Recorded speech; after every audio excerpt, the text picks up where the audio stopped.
The life of Leona. After the First World War, a wave of prosperity swept over the nation. Industrial production doubled, and Americans had more money to spend on leisure.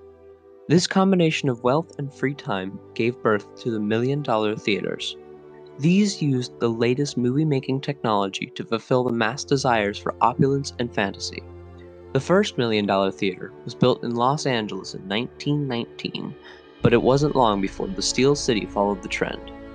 In 1925, John Stahl, a man who had immersed himself in the Nickelodeon business, began the construction of Homestead's own million-dollar theater. Stahl's theater even predates the world-famous Roxy Theater in New York City by 1 year. When construction of Stahl's theater was completed, it had the capacity of 1,800 people, 1,000 on the floor and the balance in the balcony.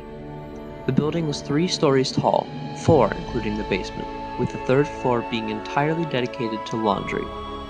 Each floor was more pronounced than the last, with each room and compartment well lit, fit with marble floors, reinforced concrete, metal ceilings, iron-hollowed floor tiles, all of which were soundproof, and the finest of Cleveland sandstone. All of these aspects working together made the entire building fireproof. The front of the first floor had 8 storerooms, with the theater proper in the back. Stahl's theater had apartments, office suites, business places, and one of the largest dance halls in western Pennsylvania. The grand opening took place on November 11th, Armistice Day. However, Stahl's million-dollar theater was not just a place for movies. On opening day, the theater showed not only the recently released Charlie Chaplin feature, The Gold Rush, but also 10 vaudeville acts and 2 orchestras along with it. Now that's a bang for your buck. Stahl's became more than just a cultural heart. After all, it wasn't just any theater. It soon became a great community center, a popular place where graduations, New Year's parties, weekend dances, and sing-alongs were held. Stahl's theater was a booming success. But good things don't last forever.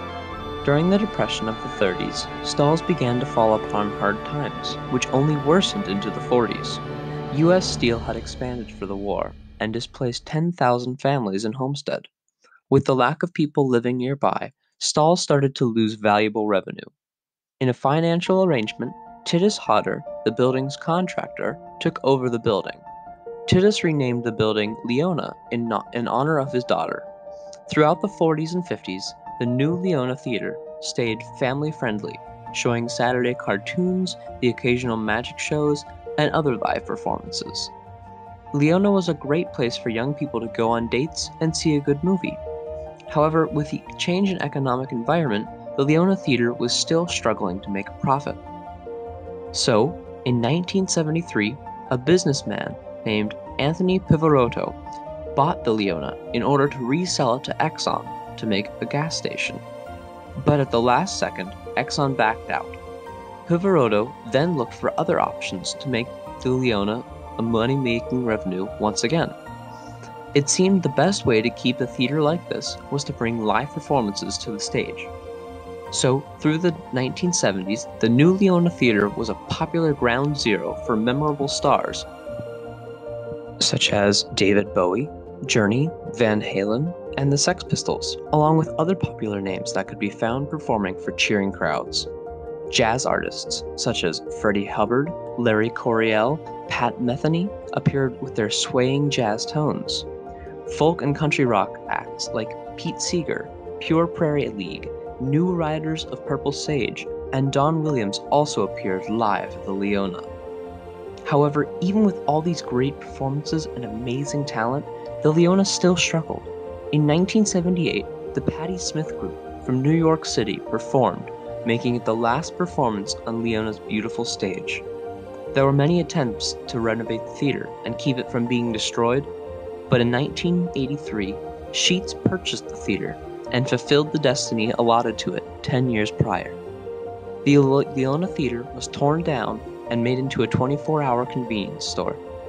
The Leona Theater may be gone, but memories of her music-filled nights linger in the minds of all who entered her doors.